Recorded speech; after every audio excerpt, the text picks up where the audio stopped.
যুব নেতা অভিষেক বন্দ্যোপাধ্যায় বন্দে মাতরম, Bhagabanpur block Trinamool Congress Bhagabanpur block Trinamool খামারে আওয়াজ তোলো, রাস্তাঘাটে আওয়াজ তোলো, বন্দে মাতরম, ঘাস ফুল জোড়া ফুল তৃণমূল অভিষেক বন্দ্যোপাধ্যায় এবার ভোটে হারলো কে? গো হারা হারলো কে? এবার ভোটে জিতলো কে? দাদা, আজকে জাতীয় ভোটার দিবসে পথে নামতে হলো। একদম বাধ্য করালো জাতীয় ভোটার দিবসে পথে নামার জন্য। জাতীয় ভোটার দিবসটা ঘোষণা হয়েছিল আপনারা জানেন ভালো করে, যে ভোটারদেরকে অনুপ্রাণিত করার জন্য, যাতে খুব আনন্দের সহিত সবাই ভোটে অংশগ্রহণ করতে পারে, সেই পরিকাঠামোটাকে শক্ত করার জন্য। কিন্তু আজকে নির্বাচন কমিশন বিজেপির একেবারে বি টিম হয়ে গিয়ে আজকে যেভাবে এসআইআর এর নামে সাধারণ মানুষের উপরে অত্যাচার নিপীড়ন করছে আপনারা জানেন ভালো করে। প্রায় এই নির্বাচন প্রক্রিয়া, ভোটার লিস্টের প্রক্রিয়াতে আমাদের প্রায় বাংলার 126 জনের উপরে মানুষের প্রাণ গেছে। তাই আমাদের নেতা, সর্বভারতীয় সাধারণ সম্পাদক অভিষেক বন্দ্যোপাধ্যায়ের নির্দেশে আমরা আজকে 12 ঘন্টার নোটিশে আমরা পথে নামলাম, প্রতিবাদ সভাও করলাম।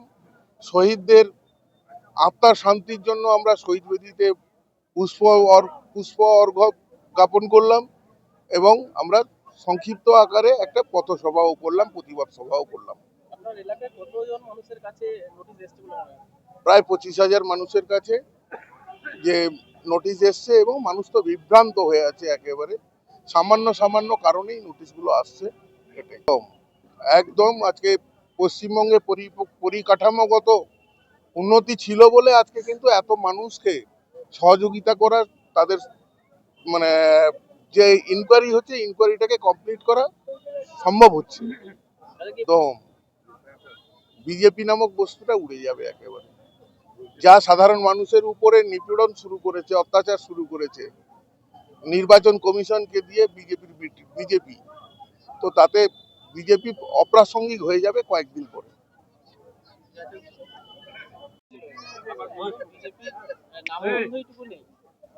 একেবারে মানে ভগবানপুরের মাটি তো বিপ্লবীদের মাটি, ভগবানপুরের মাটি তৃণমূল কংগ্রেসের শক্ত ঘাঁটি। তো সেই জায়গায় একের পর এক সমবায়গুলো নির্বাচন হচ্ছে এবং বিজেপি একেবারে পর্যুদস্ত হচ্ছে। মানে গত সপ্তাহে একটা নির্বাচন ছিল কাজলাগড়ের সমবায়, মানে একেবারে সর্বনাশের জায়গায় বিজেপি চলে গেছে। তো একইভাবে ঠিক আবার আজকে ভগবানপুরের নির্বাচন ছিল, ভগবানপুরের যে ত্রিনয়নী মহিলা সংঘ, তাতেও 17 হলো, ওরা পর্যুদস্ত হয়েছে। তো ব্লকের 10টা যে অঞ্চল আছে, 10টা অঞ্চলে 10টা সংঘ ছিল, মহিলা সংঘ, সেই 10টা সংঘই ওরা একেবারে পর্যুদস্ত হয়ে গেছে। এইটুকু একদমই একেবারে আমাদের নেতা অভিষেক বন্দ্যোপাধ্যায় তো ঘোষণাই করে দিয়েছে যে বিজেপিকে 50টা সিট পেতে গেলে বিজেপির দম হারিয়ে যাবে। তো তৃণমূল কংগ্রেসের একেবারে 200 থেকে 250টার উপরে আসন পাবে 26-এর নির্বাচনে, এটা একেবারে সত্যি।